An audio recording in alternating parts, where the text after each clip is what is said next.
You're listening to the Parents of Hardworking Teens podcast, episode 113.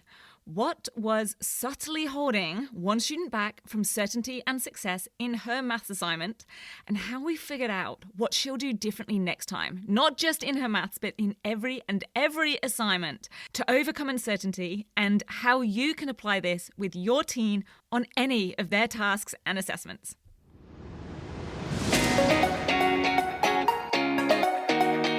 I'm Katie Jones, and with over 15 years in education as an award-winning high school teacher, international external examiner, and as a study coach, I've helped thousands of students skyrocket their results and confidence. And this podcast is where I share all my insights, tactics, and tips with you, the parent, so you can help your hardworking teen get happy, smart, and successful in their study, and have you both enjoy the journey along the way.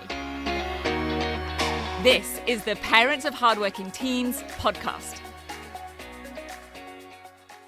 Hey VIPs, how are you? I hope you and your teens are doing fantastically and either enjoying the back end of the summer holidays or holding on and getting through the back end of term 3, depending on where you are in the world. Two very different situations happening there. I'm doing really well, and I had a lot of positive responses from the episode I did a few weeks ago where I shared a real student situation where they completely skipped writing an introduction for their extended response, still got 8 out of 10, and explained what that means for your teen and their study. That was back in episode 111, if you want to go check that out. So I have another little real-life snippet for you today with an important lesson to share, and one that I think is especially helpful for parents and carers, because it's a way that you can tangibly and specifically support your teen in their study. And it's around critical reflection, which I know is not the most exciting term in the world. But stay with me, because I'm not just talking about the task and critiquing what they wrote and what got marks and what didn't. Those things are important and super impactful, and I do a lot of that with students for sure. But what I found I'm gradually doing more of with students at the moment, and very likely will continue to do going forwards, is critically reflecting on situations and challenges that crop up in their study. Things that actually happened as opposed to just what's on the page. And then what they did or didn't do in response to those situations or challenges. And before I get into the example that I'm going to share with you today, I want to tell you why I've been doing more of this. It's because the more I work with and coach students in depth, which is what I do in next level coaching, the more I experience asking what initially feels like an insignificant or just very quick question, but the student's response then leads to another query cropping up in my mind or needing us to dig a little bit deeper. And then it gradually reveals a more significant underlying issue that is so important and so beneficial to address. And this is the beauty of coaching students, that it's not just subject content that we're covering. We get to uncover what's really keeping them stuck in a task or keeping them from reaching their potential or is keeping them stressed and struggling in their study. Now, sometimes it will be something very specific to a task, and sometimes it's a more overarching issue. Sometimes it's something big and obvious, and sometimes it's something much more subtle. So here's what happened with, I'm going to call her Rebecca. Now, Rebecca had only recently joined Next Level Coaching, and in her first one-on-one coaching session, she submitted a maths assignment that she had already completed and handed in, but wanted some feedback on as a way to improve things going forwards, and really to see if the things that she'd guessed her way to, more on that in a moment, had been correct guesses or not.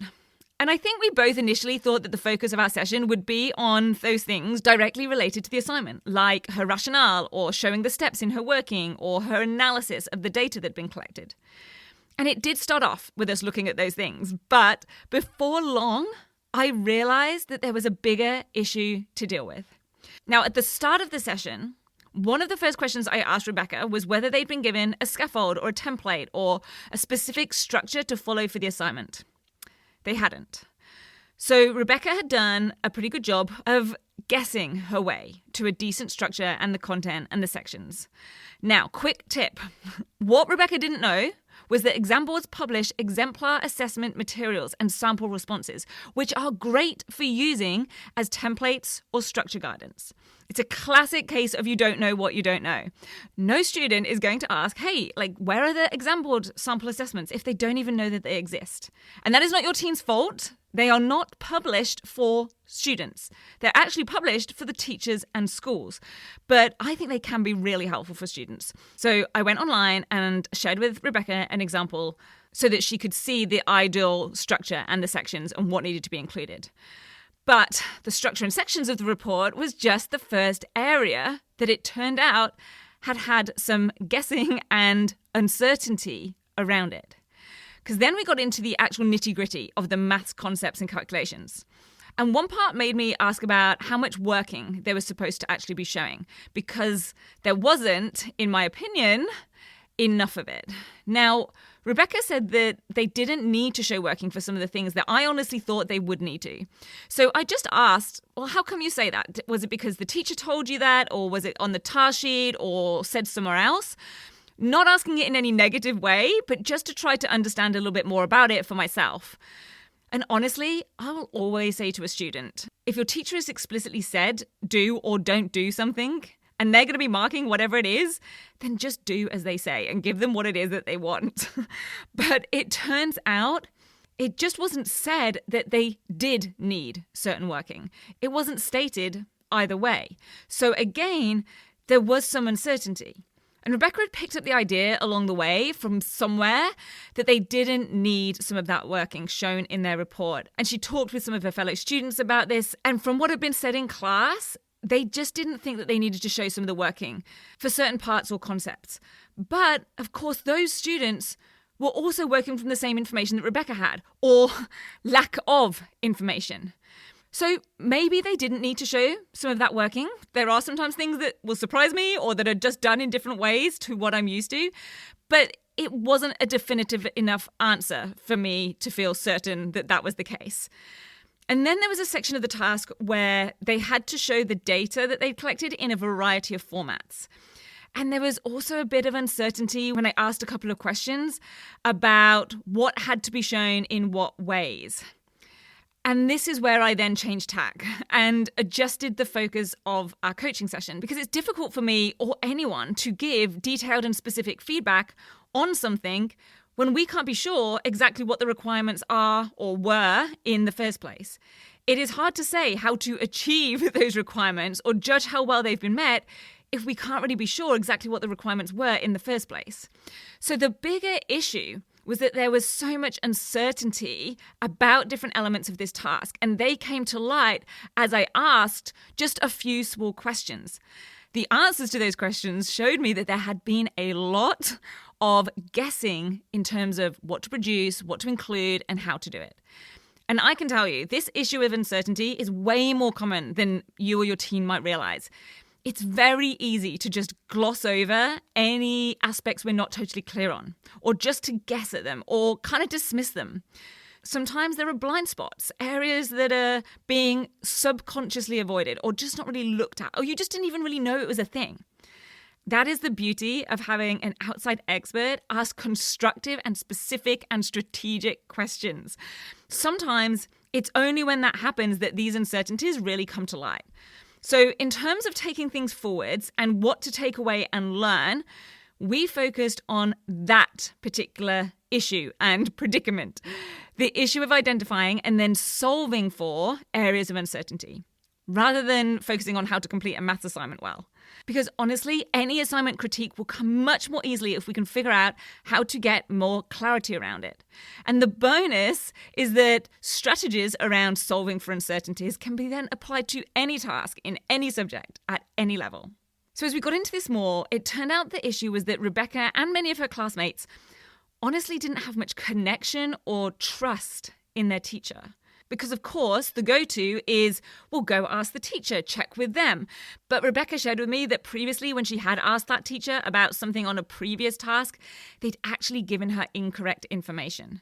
So in this case, simply go ask the teacher wasn't an option.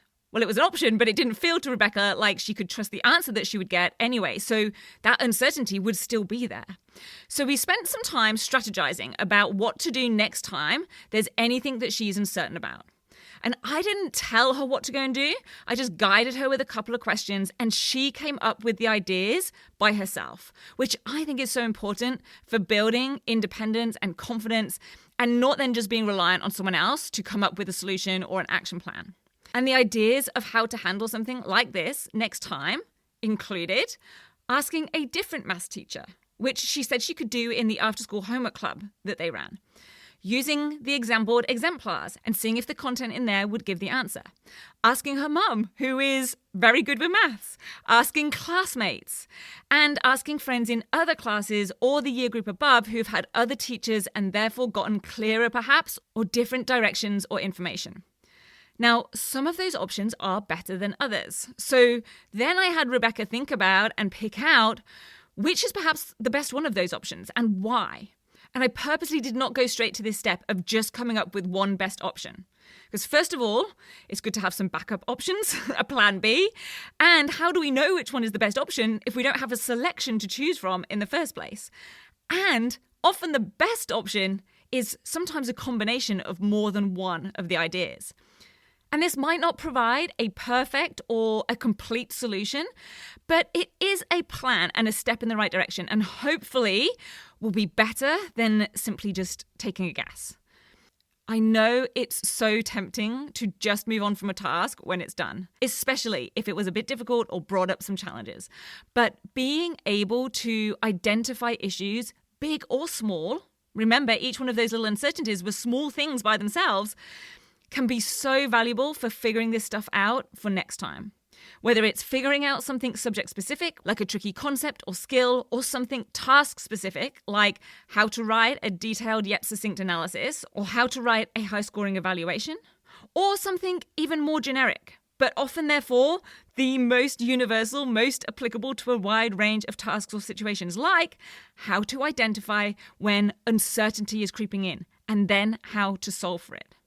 Seeing what an issue or struggle was and figuring out a better way to handle it next time is proactive and will reduce a whole lot of stress and procrastination in the moment in future.